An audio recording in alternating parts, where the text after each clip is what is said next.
Northampton Saints have beaten Leinster 37-34. What the hell? It's nearly 24 hours later, or maybe 18 hours later, and I'm still in shock at what I watched. I can't believe it. I mean, I don't really cover the Champions Cup yet. I should really do it more, but so I'm guessing there'll be a few people who not watched this channel before, and it's something I want to do more, covering the Champions Cup. But I'm guessing if you're someone who's just like me, desperately looking up any content on it at all, I've watched all the press conferences, you watch Egg Chasers and 2 Cents Rugby and anyone you can find talking about this game. So if you're one of those people and you just stumbled across this video, thanks for watching. And please do subscribe if you enjoyed this talk. But I just thought that's what I want to do. I just want to talk about this game because it was just incredible. I'm in shock. What a performance from Northampton. I mean, I want to break this down into a few different sections of the video. It won't be hopefully too long, maybe like 12 minutes. But yeah, I want to talk about, first of all, just the actual occasion. I mean, that is one of the greatest upset victories in European rugby history, arguably, at least in the last decade, because Northampton Saints are a great team. They're a fantastic team, as they proved last year, winning the Premiership. But they've lost a lot of firepower. They have lost some key players, with that be to at the end of last season or through injury this season. And it's incredible that they still managed to come back and put in performances like that. If you follow my TikTok and called a Casual Bias Rugby YouTube, you'll know that I kind of I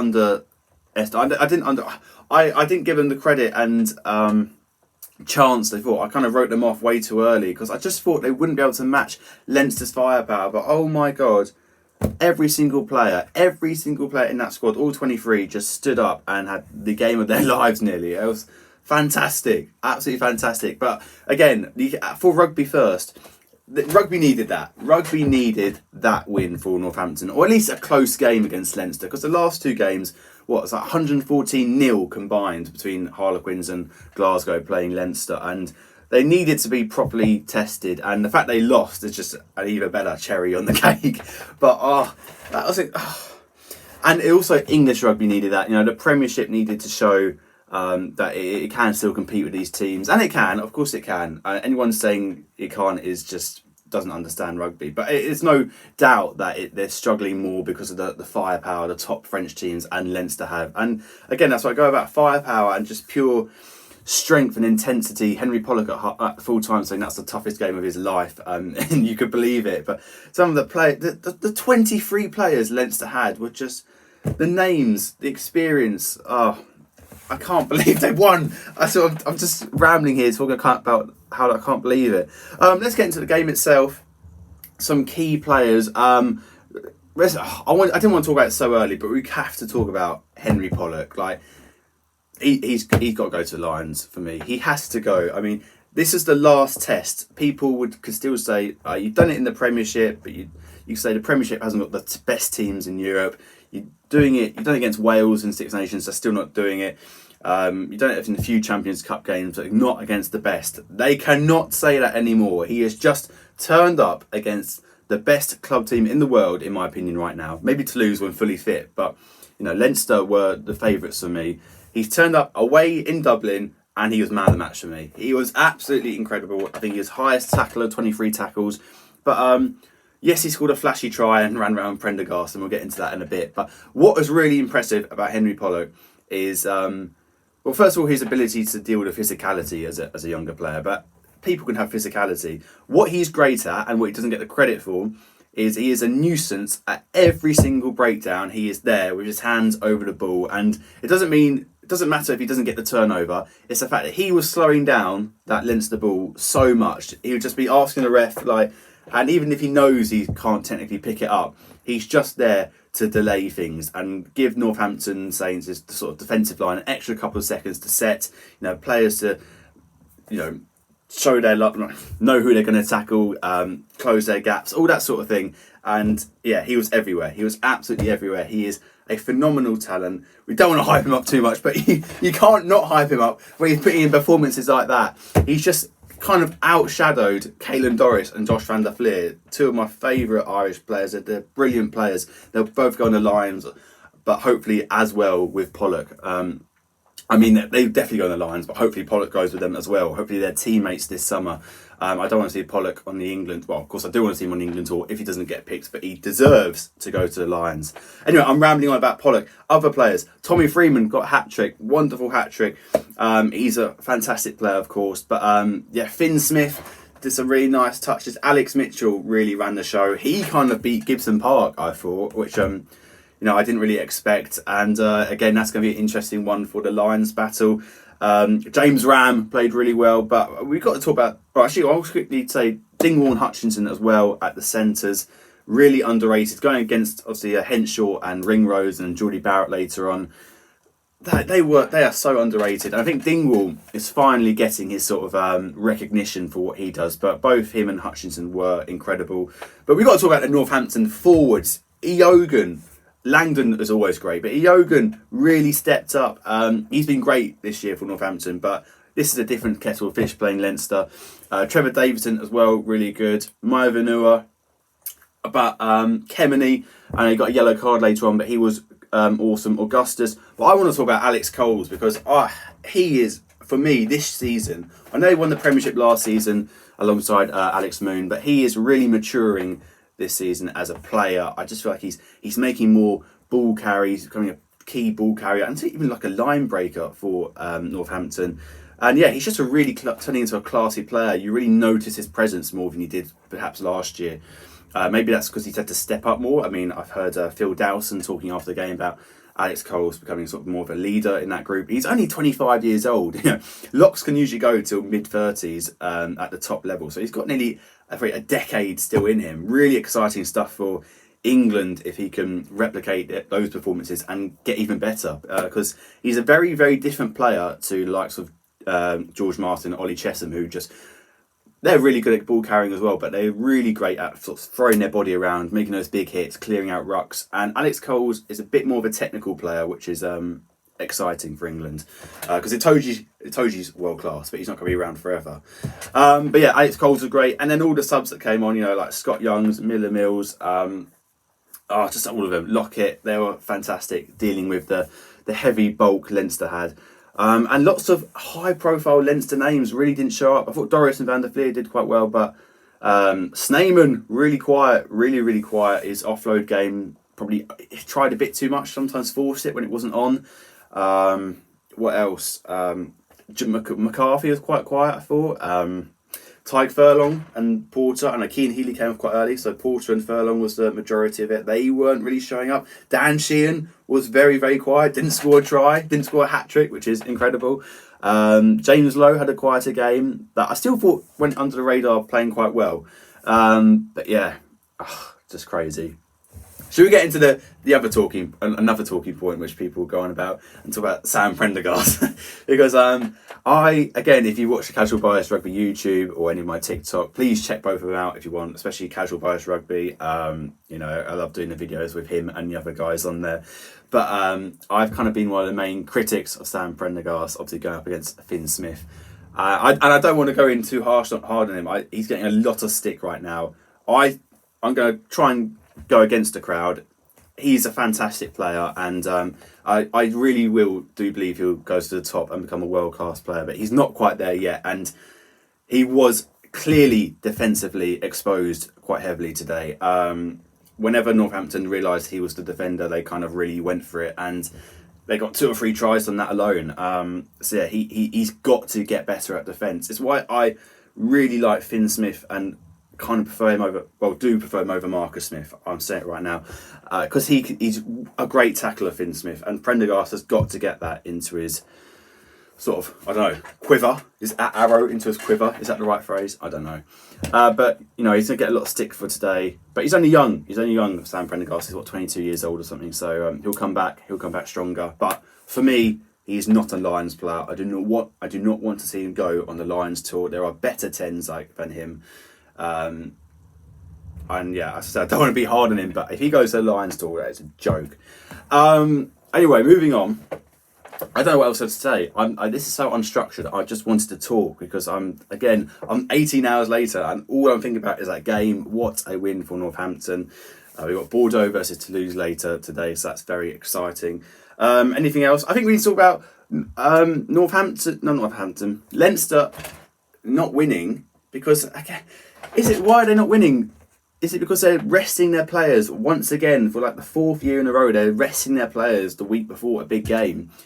So they played the Scarlets last week and lost, but they lost with a B team. And I think there's something in it. I really think there's something in it. You can't keep resting players a week before they have a big game. Sometimes you need to get them into match sharpness.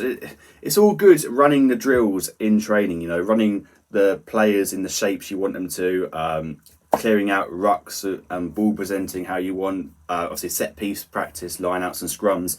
But ultimately, you have to play together to really understand each other and get that sort of, it's not match fitness, but match sharpness. And when you're in situations where you're down and you're 5 points behind, it's that resilience to sort of come back or know how to get out of a tricky situation when you're in bad field position, all this sort of stuff.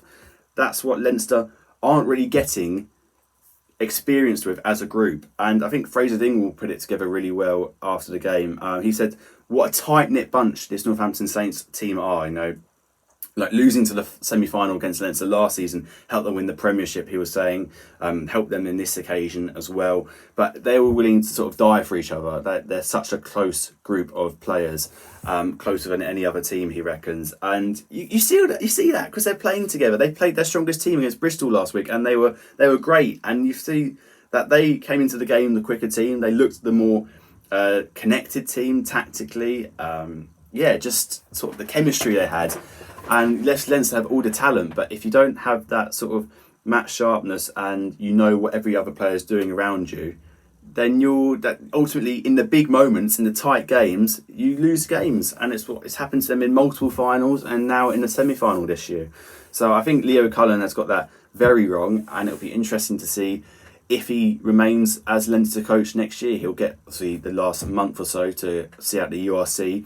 They have to win the URC now. Leinster have to win that tournament. Otherwise, it's another failure of a season with the talent and money they spent, but money and people they produced. And they have to win the URC.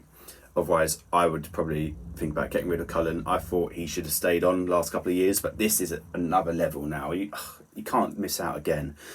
I was going to say something else. I'll come back to it. Yes, I was going to talk about some of the referee decisions. I think we've got to go straight into that last one. Let's go straight into it. I think that was a try. I would have given it a try. I don't see why Leinster can't have that as a try. I think the ball was over the line. Rossburn is able to ground it. I don't see why him being off his feet has any effect, because when you're touching down the ball, you can be wherever you want. You can be lying down if you want. It doesn't matter. The ball's it's kind of in a different field of play, if you know what I mean. You're allowed to do that. There's no offside line once the ball's over in the try area. So I don't, in goal area. Why can't Rossburn touch it down? Is it because he's part of the ruck? Is that a separate rule? I don't know. It's all very complicated. I thought it was a try. However, I thought there were 2 or 3 Leinster tries, other ones which shouldn't have been a try. James Lowe holds down 2 people and they get a line break from that. I think on the second try, shouldn't have counted. Leinster getting away with holding people down once again. And then what else was there? Oh, Geordie Barrett did an extra roll for, I guess it was the 5th try. They get a penalty like a few seconds later, and then they score from the penalty, but should have been a penalty to Northampton in my opinion. And then the Maul try. The Maul try was, it was probably a try, but I don't think the referee can see that. And if you can't see it, you can't give it. Saracens were denied the other day against Sale for something similar, and it was the correct decision, because if you can't see your grounding, the referee shouldn't give these tries. England women also were a victim of that a few weeks ago. I think, is it Italy or Scotland scored one, and you couldn't see it, the referee couldn't see it, but she blew a whistle because the maul went over, and there's no way you could see that. And Pollock reckons he had this on held up yesterday. So that's just my opinion on those referee decisions. The yellow cards, I thought every single yellow card was correct. I don't know about the Alex Cole one, but it doesn't really matter. But the Kemeny one, definitely a yellow card. And Langdon, harsh on him, but it was right. I mean, the Northampton players should really recognise that you shouldn't go for a jackal when he's not rolled out yet. So it's harsh on him, but it's a correct decision. Accumulation of yellows, team yellow. Tommy O'Brien, I thought was also fantastic for Leinster, but my God, did he milk that Augustus late tackle, and that was hugely helpful for Leinster because it's where the ball landed, so they made about 50 metres and they ended up scoring from that, I think. Correct me if I'm wrong. That definitely was not a penalty. I mean, yes, Augustus should, as a car just raced past my house about 70 miles per hour. Jesus Christ. Sorry. But yeah, Augustus, he should do better to maybe pull out, but it is not a penalty. Tommy O'Brien is never getting to that ball. He's not hurt. He's absolutely milking that. As is Slimani, by the way, again. Chin, chin, chin. I mean, we saw Lagarek sort of faking an injury a few weeks ago, and now Slimani. I don't know if it's a sort of a French rugby thing coming in, but I know Nick White famously did it as well. But we don't want to see that in the game. It was a yellow card for Kemeny, but a bit embarrassing from Slimani. Bit embarrassing from Tommy O'Brien, who had a great game, but not a penalty for me. Augustus doesn't really do much to him. It's like an arm touching him. Anyway, those are my opinions on the main ref calls, because it's not a 24-hour Rugby Jake video about talk about the ref. But yeah, Northampton, this video is going on longer than I wanted to. They were brilliant. They were absolutely brilliant. I loved it. I loved the game. I can't wait to watch them in the final. I might have to go to Cardiff now just to see them, because I want to see Northampton do well for English rugby. I should be hating them as a Saracens fan, we should be bitter, but I can't be. English rugby needs this, and Champions Cup rugby needed an English finalist. I was saying it.